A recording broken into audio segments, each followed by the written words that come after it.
Halo guys, Assalamualaikum warahmatullahi wabarakatuh. Jumpa lagi sama Sylvia Broling. Oke guys, langsung aja. Hari ini saya mau sharing, sharing lah, setiap hari itu sharing pengalaman ya. Ini ada yang bertanya sama saya, ingin kerja di Hong Kong dan tanya semuanya, eh, gimana di Hong Kong, enak atau enggaknya, dan pokoknya semuanya ditanyakan lah. Dia tanya gaji berapa. Saya kan sudah ngasih video tentang gaji TKW Hong Kong di video ini, nanti tak kasih di atas ini, tentang gaji TKW Hong Kong itu real dan gaji umum, bukan yang kan sekarang kan banyak gaji yang majikannya bagus jadi gajinya melebihi dari UMR, memang banyak. Tapi yang gaji umum kan sekarang ini kan banyak, lebih banyak gitu loh, maksudnya orang Hong Kong kan menggunakan gaji umum, itu termasuk saya gajinya umum, nggak ada tambahan apa-apa. Itu video yang saya buat kemarin kemarin itu gaji yang umum, gaji real. Kalau ingin tahu lihat di video itu. Dan sekarang ingin tahu dengan gimana Hong Kong gimana kerjanya, ya sama kerjanya tuh kan sesuai dengan job. Pokoknya intinya di sini tuh kerjanya di Hong Kong pembantu rumah tangga, intinya seperti itu. Bukan kerja di restoran, bukan kerja di toko, bukan. Semua TKW Hong Kong itu semuanya sama kerjanya, pembantu rumah tangga, alias ya kayak aku ini lah, bab hulah ngene lah gitu. Kalau memang ada yang bilang ada yang kerja di toko atau di restoran atau di menjadi apalah itu, tidak, itu tidak benar. Karena untuk TKW Hong Kong itu tidak boleh kerja di situ. Memang jurusannya kalau TKW Hong Kong tuh menjadi pembantu rumah tangga. Tapi jobnya lain-lain gitu. Kayak jobnya jaga anak, jaga bayi, jaga kakek nenek, atau jaga nyonya dan tuan, atau bersih-bersih saja, atau jaga anjing, jaga kucing. Jobnya berbeda gitu ya. Tapi kalau masalah kerja toko ini gini, karena saya pengalaman ada di toko, tetap saya itu kerja sebagai pembantu rumah tangga, cuman majikan saya ini punya toko, kayak toko celana dalam, toko tas apa lah. Saya ini membantu untuk bukain tokonya, untuk nyiapin nyiapin apa dagangannya itu. Terus setelah selesai semua, saya ini pulang. Nanti siang siang itu ngantar makanan untuk nyonya. Ini pengalaman saya ya. Ini kerja punya toko.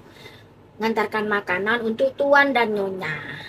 Nah, setelah itu saya hanya duduk-duduk saja di toko itu dan tidak melayani, hanya apa ya, kalau ada orang yang beli manggilin tuan itu gitu loh, atau nyonya. Kalau nyonya tidur itu pulang, nyonya nyonya saya itu pulang ke rumahnya, saya yang nungguin tokonya.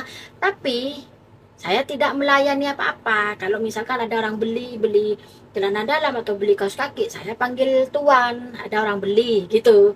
Jadi bukan ikut menawarkan atau ikut gimana kalau di toko itu, bukan di sini.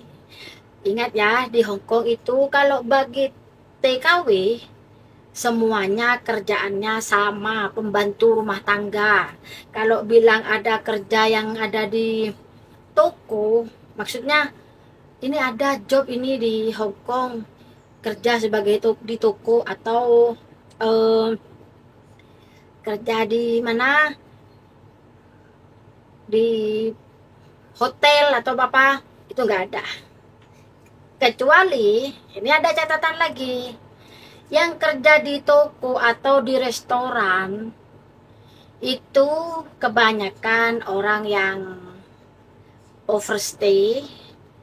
Dan overstay itu nyolong-nyolong guys. Itu kalau ada polisi bahaya. Memang gajinya itu besar, tapi bahaya, berisiko sekali. Yang kedua, ada yang kerja di toko atau di restoran atau di hotel itu ada, tapi itu yang sudah nikah sama orang sini asli, yang sudah punya KTP Hongkong asli, itu bisa. Tapi hanya kalau pemula seperti saya ini, ya hanya TKW biasa, pembantu rumah tangga biasa, nggak ada.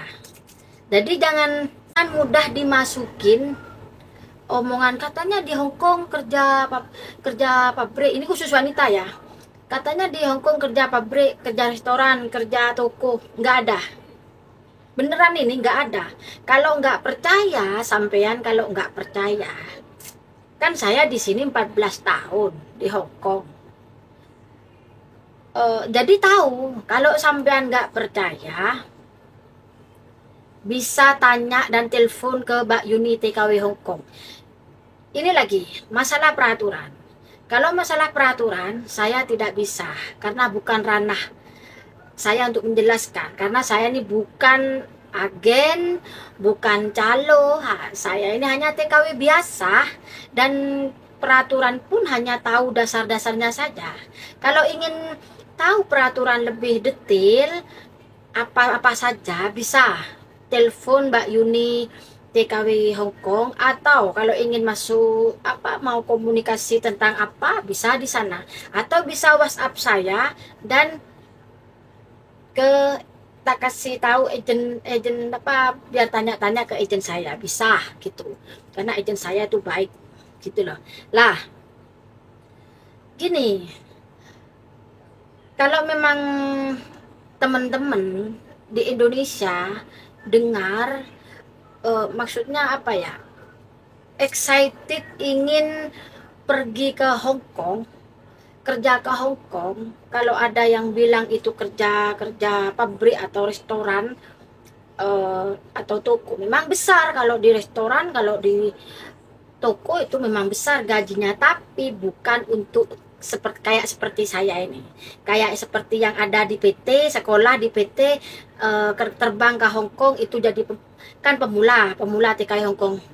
Itu tidak ada yang untuk toko, yang untuk restoran, yang untuk pabrik hotel, tidak ada. Apalagi pabrik, di sini nggak ada pabrik. Maksudnya ini nggak seperti di Taiwan. Taiwan kan banyak pabrik gitu ya. Dan kalau maksa yang seperti ini, silahkan tanya benar-benar ke PT-nya. Dan ingat ya, kalau di PT itu lihat kontraknya itu, jaga apa gitu. Jangan, pokoknya disaring, perbanyak informasi, jangan malu bertanya. Karena di sini negara orang, kalau sudah terbang ke Hongkong itu jangan main-main. Di sini ini jangan bikin masalah. Kalau bisa meminimalisir masalah, kalau bisa itu nggak punya masalah, karena negara Hongkong tuh sangat ketat sekali guys, gitu ya. Ini untuk masukan untuk teman-teman yang mau ke Hongkong pemula. Saya tegaskan lagi, nggak ada yang kerjaan untuk restoran, toko, atau hotel atau pabrik, tidak ada. Semuanya sama, pembantu rumah tangga seperti saya ini gitu loh. Saya juga dulu pernah pengalaman kerja di toko itu, tapi bukan kerjanya gitu, yang saya jelaskan tadi itu gitu. Bukan sebagai pelayan tokonya, bukan transaksi uangnya, bukan. Kan mungkin teman yang di Indonesia itu mendengar teman yang mungkin part time di restorannya orang, di restoran Indonesia mungkin seperti itu. Tapi saya tegaskan lagi, kalau bisa pemula itu hati-hati, jangan terpengaruh seperti itu. Part-time itu sangat bahaya sekali di sini. Ngerti part-time, kerja sampingan lah itu sangat bahaya sekali di Hong Kong. Nggak main-main guys, gitu. Memang besar, kerja part-time itu memang besar. Tapi resikonya juga besar, bisa di blacklist, gitu. Ya, nanti misalnya yang teman-teman pemula dari Indonesia itu kerja di sini, nanti ditawarin part-time itu dipikirkan dulu. Ya siapa sih yang nggak pingin punya uang lebih, punya uang kerjaan sampingan, siapa? Ya pasti semuanya mau. Cuman kan resikonya harus dipikirkan dulu. Jika saya melakukan ini nanti kalau tiba-tiba di kena gerbek gimana? Ini harus berpikir seperti itu. Jangan pikirannya itu jangan di fokuskan ke wah gaji besar dapat besar, jangan ya. Pokoknya demi keselamatan, utamakan keselamatan kalau di negara Hong Kong ini. Pokoknya diri sendiri harus dijaga sendiri, oke ya. Sekali lagi, kalau masalah peraturan di Hong Kong jangan tanya saya, karena saya tidak benar-benar tidak tahu, maksudnya tidak seberapa paham, hanya peraturannya dasar-dasar saja. Kayak seperti part-time itu tidak boleh, kerja kerja lain majikan itu kalau minggu part-time itu memang peraturannya tidak boleh, gitu. Terus kalau ada yang ngiming-ngimingin kerja di Hong Kong, kerja di restoran atau di toko atau di pabrik atau di hotel, itu tidak ada, semuanya sama, pembantu rumah tangga, cuman jobnya tidak sama, gitu ya. Harus mengerti ya, karena keselamatan diri Anda sendiri itu hanya Anda sendiri yang menjaga, gitu loh. Hanya diri Anda sendiri yang bisa menyelamatkan diri sendiri, harus hati-hati, gitu. Terus masalah gaji itu tonton di video Sylvia, cari saja gaji YouTube, gaji TKW Hong Kong real, gitulah, ada di situ. Dan kalau selebihnya bisa tanya ke PT. Saya ini hanya TKW biasa, hanya ngonten seperti ini, sharing seperti ini sesuai dengan pengalaman, bukan TKW yang tahu tentang peraturan Hong Kong, peraturan semuanya, enggak, gitu ya. Kalau ingin tahu nanti bisa WhatsApp saya, nanti tak kasih nomor agent, atau Anda semua bisa telepon ke Mbak Yuni TKW Hong Kong. Mbak Yuni tuh banyak yang telepon tanya-tanya di situ, gitu ya. Oke guys, dan untuk teman-teman yang ada di Indonesia yang ingin ke Hong Kong, semoga video ini bermanfaat dan terus semangat untuk menjadi TKW Hong Kong. Belajar yang baik dan hati-hati. Semoga semuanya diberi kelancaran. Terima kasih yang sudah nonton. Assalamualaikum warahmatullahi wabarakatuh. Bye.